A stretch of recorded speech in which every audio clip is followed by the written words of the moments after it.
အားလုံးပဲမင်္ဂလာပါ Asset Education Channel နဲ့ပြန်လည်ကြိုဆိုလိုက်ပါတယ်ကျွန်တော်တို့ဒီနေ့မှာတော့ online teaching သင်တဲ့အခါမှာအရင်ကမှသုံးဝင်တဲ့ website တွေတစ်ခုနဲ့မိတ်ဆက်ပေးကြပါမယ်အဲ့ဒီ website တွေကတော့ Quizizz ဆိုတဲ့ website တွေပဲဖြစ်ပါတယ်ကလေးတွေကို quiz ဖြေခိုင်းတဲ့အခါမှာသုံးလို့ရသလိုကျွန်တော်တို့သင်ခန်းစာတစ်ခုပြီးတိုင်းမှာ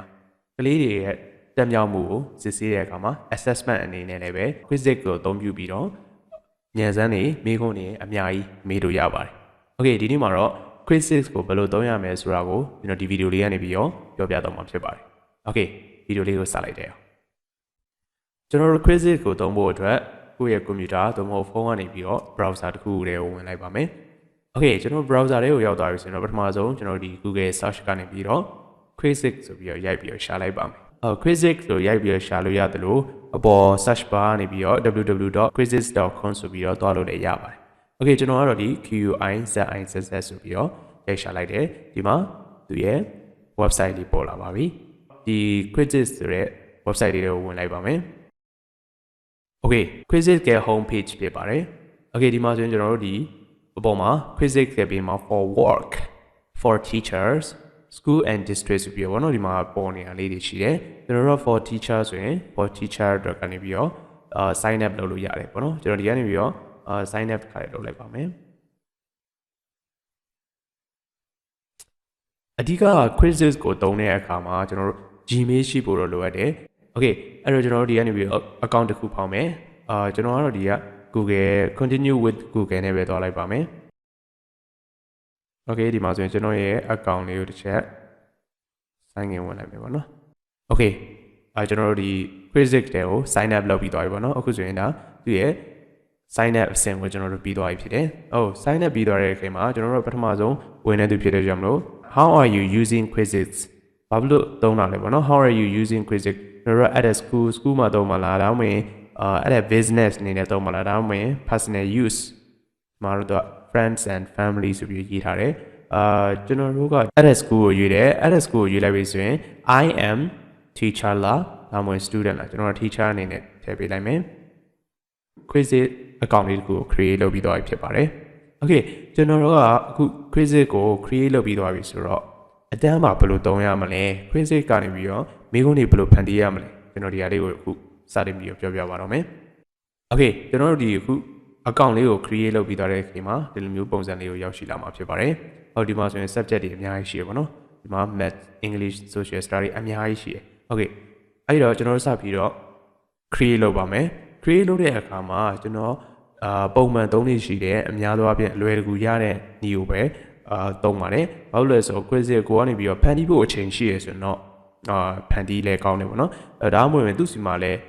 resource တွေအများကြီးရှိထားတယ်သူ့ထဲမှာပဲပေါ့နော်ကျွန်တော်တို့ ready made resource တွေကိုလည်းပဲကောင်းလို့ရတယ်ကိုသင်ခန်းစာနဲ့ကိုက်ညီမဲ့ဟာတွေကိုကျွန်တော်လိုက်ပြီးတော့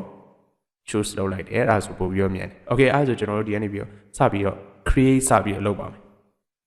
Okay မိကုန်းတစ်စုံတော့စပြီးတော့ဖန်တီးကြည့်ပါမယ် Okay ကျွန်တော်တို့အခုဒီကနေပြီးတော့ဒီ create button လေးကိုစပြီးတော့နှိပ်လိုက်ပါမယ်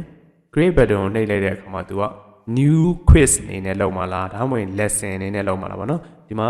နှစ်ပိုင်းရှိပါတယ်သင်ခန်းစာရှင်းတဲ့အခါမှာ lesson အနေနဲ့သုံးချင်တယ်ဆိုရင်ဒီ new lesson ကိုရွေးပါကျွန်တော်နောက်ပိုင်းမှာဒီဥစ္စာကိုပြန်ပြီးတော့ဒီ new lesson နဲ့ပတ်သက်ပြီးတော့နောက်ထပ်ဗီဒီယိုတစ်ခုထပ်ပြီးတော့လုပ်ထားပေးပါမယ်အခုဒီကတော့ new quiz အနေနဲ့ကျွန်တော်စပြီးတော့စမ်းပြပါမယ် Okay new quiz အနေနဲ့သွားမယ်ဆိုရင်ကျွန်တော်ဒီဟာလေးကိုစပြီးတော့နှိပ်လိုက်ပါ Okay ဒီမှာကျွန်တော်က name this quiz အမည်ပေးရမယ်ကျွန်တော်ဘာအတွက်လုပ်မှာလဲ Okay အဲ့တော့ကျွန်တော်ဒီမှာစပြီးတော့sport နဲ့ပတ်သက်ပြီးလုပ်လိုက်ပဲပေါ့နော် sports အားကစားနဲ့ပတ်သက်ပြီးတော့ကျွန်တော်ခေါင်းစဉ်တက်လိုက်တယ်အဲ့မှာဆိုရင် English subject အနေနဲ့က English ရွေးလိုက်တယ်နောက်ထပ်ရှိသေးတယ်မှာ physical education ပေါ့နော်ကျွန်တော်ဒီမှာ more ကိုထပ်နှိပ်လိုက်ရင်နောက်မှာသူနဲ့သက်ဆိုင်တဲ့subject တွေရွေးလို့ရအောင်အများကြီးကြာလာတာရှိသေးတယ်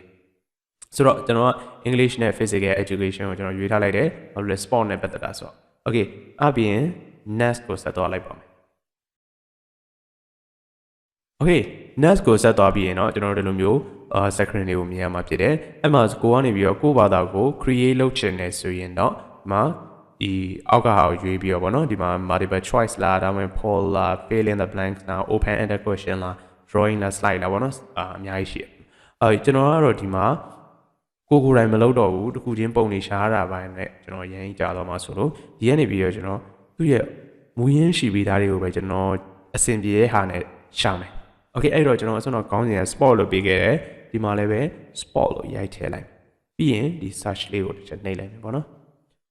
Okay ဒါဆိုရင်တော့ဒါသူတို့ရဲ့ပထမဆုံးမူရင်းရှိပြီးသားတွေပေါ့နော် spot နဲ့ပတ်သက်ပြီးတော့သူတို့ထဲမှာလောက်ထားပြီးသားတွေကြာလာမှာဖြစ်တယ်အဲ့ဒီမှာအများကြီးရှိပါတော့ Okay ဒီမှာတစ်ချက်ကျွန်တော်တို့စဉ်းစားရမှာကကျွန်တော်တို့မေးခွန်းမေးမဲ့ကလေးရဲ့ level ကဘေးဆင့်တယ်ဥပမာဒီမှာ तू ကမေးခွန်းတစ်ခုတိုင်းရဲ့အောက်မှာ grade လေးတွေထည့်ပေးတာဒီမှာဆိုရင် first နဲ့ second grade နော်တန်းနဲ့2တန်းအတွက်ပေါ့နော်ကျွန်တော်တို့ကလေးတွေက first grade နဲ့ second grade ကိုဒီထက်ရွေးလို့ရတယ်ဒါမှမဟုတ် grade 7 to grade 12ဒီထဲမှာဆိုရင်ဒီအောင်နှိပ်ကြည့်တယ်ဒါဘာကွာသွားမလဲဆိုတော့ question type ကွာသွားမှာပေါ့နော်ဒီအတွင်းထဲမှာပါတဲ့ sentence တွေအများကြီးဖြစ်လာတာရှိမယ်ဒီမှာဆိုရင် first grade နဲ့ second grade ဆိုရင်ဒီမှာ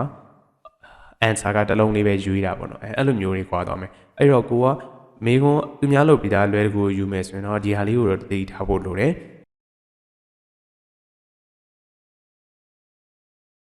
Okay အဲ့ဆိုရင်ကျွန်တော်ကဒီကနေပြီးတော့ second grade ကနေပြီးတော့ fourth grade ကြာဒီခေါင်းစဉ်တစ်ခုကိုရွေးလိုက်မယ်ပေါ့နော်သူလုပ်ပြီးသား question တွေကကိုအတွက်အကုန်လုံးအသုံးဝင်တာလဲဖြစ်ချင်ပြင်မယ်အသုံးမဝင်တာတွေလည်းပါကောင်းပါတယ်အကယ်၍အကုန်လုံးသုံးဝင်တယ်ဆိုရင်တော့ at all questions ဆိုပြီးတော့ယူလို့ရတယ်သူလုပ်ထားတာ10ခုဆိုရင်10ခုလုံးကျွန်တော်တို့ရဲ့ question type ထဲမှာရောက်လာကိုကမကြိုက်ဘူးကျွန်တော်ဒီမှာဆိုထားပါတော့ကျွန်တော်ကလေးတွေကိုတင်လိုက်တာကဒီ basketball ပါမယ်နောက်တစ်ခုကကျတော့ဒီ dive မပါသေးဘူးဆိုရင်ဒီဟာကိုကြော်သွားမယ်ဒီမှာဆိုရင်judo လည်းမပါသေးဘူးဆိုရင်ကြော်လိုက်မယ်ပြီးရင် ice skate ပါတယ်ဆိုရင်ကျွန်တော်ဒီ add question လေးကိုနှိပ်လိုက်တယ်ဒါဆိုရင်ကျွန်တော်ရဲ့မေးခွန်း paper လေးကိုရောက်သွားပြီနောက်တစ်ခုကဒီမှာဆိုရင် table tennis ပေါ့နော် table tennis တည်ရဆိုရင် table tennis ယူလိုက်မယ်ပြီးရင်ဒီမှာဆိုရင် ride a bike တည်ရဆိုရင် ride a bike ပေါ့နော်ဒီမှာသူက green color နဲ့ပြထားတာတွေကသူ့ရဲ့ auto answer တွေပေးထားပြီးသားပါဒီမှာဆိုရင်နောက်တစ်ခုကကျွန်တော် Okay skateboard ကိုကျွန်တော်ရွေးလိုက်မယ် Okay အဲ့ဒါဆိုရင်ကျွန်တော်ဒီမှာမေးခွန်း5ခုရွေးပြီးသွားပြီပေါ့နော်မေးခွန်း5ခုပဲဒီမှာတော့အစမ်းလုပ်ပြလိုက်မေးခွန်း5ခုရွေးပြီးသွားပြီဆိုရင်ကျွန်တော်ဒီဘက်မှာ cross လေးကိုပြန်ပြီးပိတ်လိုက်ပါမယ် Okay အဲ့ဆိုရင်အစောကကျွန်တော်ယူလိုက်တဲ့မေးခွန်းတွေဒီမှာရောက်ရှိလာပြီဖြစ်တယ်ဒီမှာမေးခွန်းကျွန်တော်5ခုယူထားတယ်ပေါ့နော်မေးခွန်း5ခုယူထားတဲ့အခါမှာကျွန်တော်ဒီကိုယ့်ရဲ့ယူလိုက်သူများလုပ်ပြီးသားကိုယူလိုက်တဲ့မေးခွန်းကိုပဲကျွန်တော်တို့ပြန်ပြီးတော့ edit လုပ်လို့ရသည်ဒီမှာဆိုရင် edit this question ဆိုပြီးတော့နှိပ်လိုက်တယ်ဆိုရင်ကျွန်တော်ဒီဟာကိုပြန်ပြီးတော့ edit လုပ်လို့ရမယ်ပေါ့နော် Okay ဒီလိုမျိုးတွေရှိတယ်ပုံမကြိုက်ဘူးဆိုရင်ပုံပြောင်းပြလို့ရတယ်ပြီးရင်ဒီမှာကလေးကိုဖြည့်ခွင့်ပေးထားမဲ့second အရေးအတွက်ပေါ့နော်ဒီမှာ30 second လို့လုပ်ထားတယ်ကိုက20 second ပြောင်းခြင်း20 second ပြောင်းလို့ရတယ်5 second 10 second ပေါ့နော်အမျိုးမျိုးပြောင်းလို့ရတယ်ကျွန်တော်ဒီမှာ30 second နဲ့ထားပေးထားမယ် Okay အဲ့လိုမျိုးလုပ်ပြီးသွားပြီဆိုရင်ကျွန်တော်တို့ဒါဝင်ပြီးတော့ edit လုပ်တာပေါ့နော် Okay ကိုကလုပ်ပြီးသွားပြီဆိုရင်ဒီ save လေးကိုနှိပ်လိုက်ပါ Okay ဒါဆိုရင်ကျွန်တော်တို့ဒီမှာမေးခွန်း5ခုဆောင်းတော့ကျွန်တော်ယူထားတဲ့မေးခွန်း5ခုကိုကနေပြီးထပ်ထည့်ခြင်းနဲ့ဆိုရင်လည်းဒီမှာဆောင်းတော့လိုပဲဒီ search ကနေသွားလိုက်ရင်ဆောင်းတော့လို box တွေပြန်ကြလာမယ်ပြီးရင် add question နဲ့ပြန်သွားလို့ရတယ်ပေါ့နော်ဒါထပ်ထည့်ခြင်းနဲ့ဆိုရင်ထပ်ပြီးတော့လည်းထည့်လို့ရတယ် Okay ကိုကနေပြီးကလေးကိုဘယ်နှခုမေးမှလဲပုံမှန်မူတည်ပြီးတော့ကိုထပ်ဖြည့်ခြင်းနဲ့ဖြည့်လို့ရတယ် Okay အဲ့တော့ကျွန်တော်ကတော့ဒီမှာ5ခုနဲ့ပဲသွားလိုက်ပါမယ် Okay ကျွန်တော်မေးခွန်း5ခုယူပြီးသွားပြီမေးခွန်း5ခုယူပြီးသွားပြီ edit လည်းပြီးသွားပြီလုပ်ပြီးသွားပြီဆိုရင်ကျွန်တော်တို့ဒီဘက်မှာဘေးမှာရှိတဲ့ save လေးကိုတစ်ချက်နှိပ်လိုက်ပါမယ် Okay save လေးကိုနှိပ်လိုက်တဲ့အခါမှာကျွန်တော်အစောတော့သူ့ထဲကနေပြီးတော့ second grade ကနေ fourth grade ကိုယူထားတယ်ဒါပေမဲ့ကိုယ့်ရဲ့ grade ကျတော့ဘယ်လောက်ဘေးကလေးတွေကိုဖြည့်ခိုင်းပါလဲဒီမှာကိုယ့်ရဲ့ကလေးတွေကို grade ထည့်လို့ရတယ်ကျွန်တော်က second grade ဆို second grade Okay ဟုတ်ပြီနော်ဒီမှာကတော့ပုံထည့်ခြင်းလည်းရတယ် add a title image အနေနဲ့ထည့်ခြင်းလည်းရတယ်ဒီမှာ title image အနေနဲ့ထည့်ခြင်းလည်းဆိုရင်ကျွန်တော်ကဒီ sport နဲ့ပတ်သက်တာဆိုတော့ဒီမှာ sport လို့ရေးလိုက်တယ်ပြီးရင် Google search ကနေ sport နဲ့ပတ်သက်တာပေါ့နော်ကျွန်တော်ဒီပုံလေးကိုရွေးလိုက်မယ်ပေါ့နော်ပုံလေးကိုထောက်ပြီးရင် insert ကိုနှိပ်လိုက်ရင်ကျွန်တော်ရဲ့မေးခွန်းမှာဒီပုံလေးကပါနေမှာဖြစ်တယ်ဒီပုံလေးက title အနေနဲ့ပေါ့နော် sport နဲ့ပတ်သက်တဲ့ဟာလေးအဲ့ပြီးရင်ကျွန်တော်တို့ save ကိုနှိပ်လိုက်ပါမယ် Okay ဒါဆိုတော့ကျွန်တော်မေးခွန်းဖန်တီးလို့ပြီးသွားပြီဖြစ်ပါတယ်ဒါဆိုတော့မေးခွန်း5ခုပေါ့နော်အောက်မှာကျွန်တော်မေးခွန်း5ခုရှိတယ်ဆိုတော့ဒီကနေပြီးတော့ကလေးတွေကိုဘယ်လိုစပြီးတော့ဖြည့်ခိုင်းမှာလဲဒီဖြည့်ခိုင်းတဲ့နေရာမှာလည်းကျွန်တော်တို့နှစ်ချက်ရှိတယ်ဒီမှာ start a live quiz ကိုကျွန်တော်ဒီ zoom တင်ရင်နဲ့ဓာတ်ရိုက်ဖြည့်ခိုင်းနေမှာလားဒါမှမဟုတ် assign homework အိမ်စာပေးလိုက်မှာလားပေါ့နော်ကျွန်တော်တို့ဒီဥစ္စာကိုသင်ခန်းစာတစ်ခုပြီးတိုင်းမှာသူတို့ဖြည့်ခိုင်းတဲ့အခါမှာ live quiz အနေနဲ့ပဲသုံးနေရှိတယ် assign homework လုပ်လို့မရဘူးလားဆိုတော့ရတယ်ပေါ့နော် assign homework လည်းလုပ်လို့ရတယ်ကျွန်တော် live quiz အနေနဲ့ဒီမှာ live quiz အနေနဲ့ကျွန်တော်စမ်းပြပါမယ် Okay အဲ့တော့ကျွန်တော်ဒီမှာအဆုံးတော့ကျွန်တော်ယူလိုက်တဲ့5 question ပါ multiple choice တွေဖြစ်ပါတယ်မိကုံ9ခုကိုကျွန်တော်ယူပြီးသွားပြီဆိုတော့ရန်နေပြီးတော့ tab like quick ဆိုနှိပ်လိုက်ပြီးဆိုရင်ကျွန်တော်ဒီမှာ classic နဲ့ instructor page ဆိုပြီးတော့နှစ်ခုရှိတယ် classic ကကျတော့ကျောင်းသားကဒီမိကုံကိုကျွန်တော်တို့ start လုပ်ပေးလိုက်ပြီးဆိုတော့ねသူတပုတ်ကြီးတပုတ်သူ့ဘာသာသူဖြည့်သွားလို့ရတယ်ဒီ instructor page ကကျတော့ကျွန်တော်တို့ကနောက်ထပ် number 2 question ကိုပြောင်းပြီးမှသူ့ဘာမှလိုက်ပြောင်းပါဒါကတော့ teacher ကနေပြီးတော့ control လုပ်တာပေါ့နော်ဆရာဆရာမနေပြီး control လုပ်ပြီးတော့ဟိုဘက်ကိုမိကုံကျောင်းသားအားလုံးကိုမိကုံပြိုင်တူဖြည့်ခိုင်းတာပေါ့ဒီကတော့ instructor page ပါဒီ classic ကကျတော့အမြန်တဲ့ကလေးကအရင်ဆုံးဖြည့်အဲ့လိုမျိုးဖြည့်သွားမှာပေါ့နော်ဆိုတော့ဒီမှာနှစ်ခုရှိတယ် classic အနေနဲ့ဖြည့်မေးချင်လည်းရတယ် instructor page အနေနဲ့မေးချင်လည်းရတယ်โอเคကျွန်တော်ဒီကနေပြီးတော့ classic အနေနဲ့စပြီးလုပ်ပြပါမယ်โอเคကျွန်တော်ဒီမှာဆိုရင် classic အနေနဲ့ယူလိုက်တယ်ဒါ team အနေနဲ့ဖြည့်ခိုင်းပါလားသူတို့ပေါ့နော်ဒါမှမဟုတ် classic ဒီကျောင်းသားတယောက်ချင်းပဲဖြည့်ခိုင်းမှာလားဒါမှမဟုတ် test အနေနဲ့ဖြည့်ခိုင်းပါလားဆိုပြီးရှိတယ်ကျွန်တော်ဒီမှာဘာမှမယူရတော့ဘူးဒီတိုင်းပဲသွားလိုက်မယ် continue ကိုနှိပ်လိုက်တယ်ပေါ့နော် continue ကိုနှိပ်လိုက်တဲ့အချိန်မှာကျွန်တော်တို့ဘက်မှာဒီမျိုးကုတ်လေးတွေကြာလာမယ်ပေါ့နော် okay ကျွန်တော်ဒါမျိုးလေးပေါ်လာမယ် okay ဒီကနေပြီးတော့ကျောင်းသားစီကိုဘယ်လိုပို့မလဲကျွန်တော်တို့ဒီဟာကို quiz ကိုတော့ဖန်တီးပြီးသွားပြီကျောင်းသားတွေဒီဟာကြီးကိုဘယ်လိုဖြေလို့ရအောင်လုပ်မလဲဆိုတော့ကျွန်တော်တို့ဒီမှာအောက်မှာ link တွေရှိတယ်ဘာလို့ဒီအောက်က link လေးကိုယူလိုက်ပါ link လေးကိုကျွန်တော်တစ်ချက်နှိပ်လိုက်တဲ့ဆိုရင်ဒါ copy ကူးပြီးသားပေါ့နော်ဒီမှာ game link copy to clipboard ဆိုပြီးတော့ copy ကူးပြီးသွားပြီဆိုရင်ကျွန်တော်တို့ zoom နဲ့ကိုတစ်ချက်သွားမယ်ကျွန်တော်ဒီ zoom နဲ့ check ကနေပြီးတော့ဆုံးတော့ link လေးကိုကျွန်တော် copy ချလိုက်ပါမယ်ဒီမှာဆိုရင်ဒါ link လေးရောက်သွားပြီပေါ့နော်အဲ့ link လေးကိုကျွန်တော်သူတို့စီကိုပို့လိုက်ဒါဆိုရင်ကျောင်းသားအားလုံးကဒီ link လေးကိုမြင်သွားရပြီ okay အဲ့ link လေးကိုမြင်သွားရရင်သူတို့ကဒီ link လေးကိုတစ်ချက် click နှိပ်လိုက်တာနဲ့ကျွန်တော်တို့အဆုံးတော့လောက်ထားတဲ့ quiz တွေကိုသူတို့ဘက်မှာဒီလိုမျိုးပုံနေမှာပေါ့နော်ဒီလိုမျိုးပုံစံပေါ်နေမယ် okay ဒီကနေပြီးတော့ကျောင်းသားကပထမဆုံးသူ့အနေနဲ့နာမည်ရေးဖို့လိုတယ် okay ဒီမှာကျောင်းသားအနေနဲ့နာမည်ရေးဖို့လိုတယ်သူ့ရဲ့နာမည်ပေါ့နော်နာမည်ရေးပြီးရင်သူက start ကိုနှိပ်လိုက်တာနဲ့ဆိုတော့ကျွန်တော်တို့လောက်ထားတဲ့ quiz ထဲမှာသူ့ရဲ့နာမည်လေးလာပေါ်နေမှာဥပမာကျွန်တော်အခုဆရာဆရာမရဲ့ဘက်ကိုပြန်ပြောတော့ပြပါမယ် okay ဒါကျွန်တော်တို့ဆရာမဘက်ကမြင်နေရမယ့်ပုံစံပါဒီမှာအစောတော့ကျွန်တော် join လိုက်တဲ့ကျောင်းသားတယောက်ဒီထဲမှာရောက်နေပါပြီဟုတ်ပြီနော်အဲ့တော့တချို့ကလေးတွေကကွန်ပျူတာ zoom ကနေပြီးတော့တည်းရဲ့နှိပ်လိုက်တဲ့အခါမှာ link တွေမဝင်တဲ့အခါရှိတယ်အဲ့လိုမျိုး link တွေမဝင်တဲ့အခါမှာဆိုရင်ကျွန်တော်တို့ကဒီ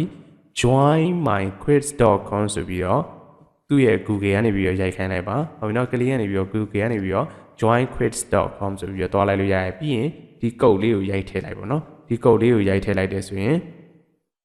ကျွန်တော်တို့အခုလိုမျိုးပဲဟိုရောက်ရှိလာမှာဖြစ်တယ်โอเคအဲ့တော့ကျွန်တော်တို့ကဒီကနေပြီးတော့ကိုယ့်ရဲ့ကျောင်းသားတွေဒီမှာအများကြီးရောက်လာပြီကိုယ့်ရဲ့ကလေးတွေအကုန်လုံး join လို့ရသွားပြီဆိုရင်ကျွန်တော်တို့ဒီကနေပြီးတော့ start ကိုနှိပ်ပေးလိုက်ရပါပြီကျွန်တော်တို့ quiz ကကလေးဘက်မှာတွားပြီးရစားမယ်ပေါ့နော်ဒါကျောင်းသားတွေဘက်မှာပေါ်တဲ့ပုံကိုကျွန်တော်ပြပါမယ်โอเคကျောင်းသားတွေဘက်မှာကျွန်တော်တို့ဒီလိုမျိုးစပေါ်ပါမယ်โอเคအဲ့ဆိုရင်ဒါကျောင်းသားတွေဘက်ကစပြီးတော့ဒီမှာဖြေလို့ရပါပြီဒါဆိုရင်တို့ကနေပြီးတော့ကလေးလေးနှိပ်ပေးလိုက်အောင်ပဲပေါ့နော်โอเคဒါကျောင်းသားဘက်ကမြင်ရမယ့်ပုံစံပါမေကွန်းနံပါတ်2တူလာပါလိမ့်မယ်โอเคဒါဆိုရင်ဒီမေကွန်းကိုကျောင်းသားဘက်ကဒါမြင်ရမယ့်ပုံစံ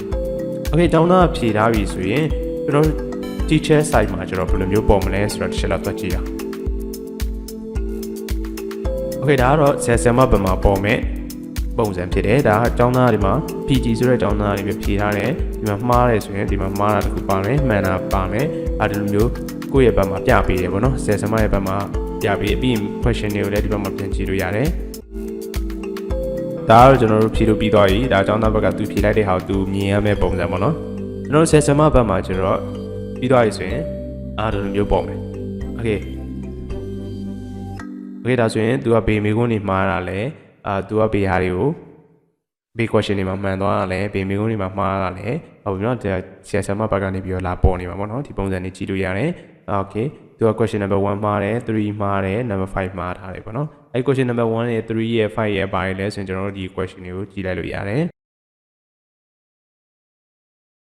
အဲ့တော့ဒါကကျွန်တော်တို့ Quizizz ကိုအသုံးပြုရမယ်အသုံးပြုပုံဆင်းဖြစ်တယ်နောက်ထပ် assign homework တွေပြီးရင် instructor page တွေနဲ့လည်းကျွန်တော်နောက်ထပ် video မှာထပ်ပြီးတော့ဖော်ပြပေးထားပါမယ်ဒီနေ့ကတော့ပထမဆုံးအဆင့်အနေနဲ့ဘယ်လိုမျိုး online teaching မှာသုံးလို့ရတာလဲဆိုတာလေးကို မျှဝေပေးခဲ့ရဖြစ်ပါတယ်နောက်ထပ်ဗီဒီယိုမှာနောက်ထပ်အချက်တွေကိုထပ်ပြီးတော့ဖော်ပြပေးတော့မှာပဲဖြစ်ပါတယ်Okay ကျွန်တော်ရဲ့ဗီဒီယိုလေးကအသုံးဝင်နေဆိုရင် like and subscribe လေးလုပ်ခဲ့ဖို့တောင်းဆိုချင်ပါတယ်ကိုယ့်ရဲ့မိတ်ဆွေပေါင်းတင်တွေကိုလည်းသိစေချင် share လေးနဲ့နှိပ်ပြီးတော့မျှဝေပေးဖို့တောင်းဆိုချင်ပါတယ်အားလုံးကိုကျေးဇူးတင်ပါတယ်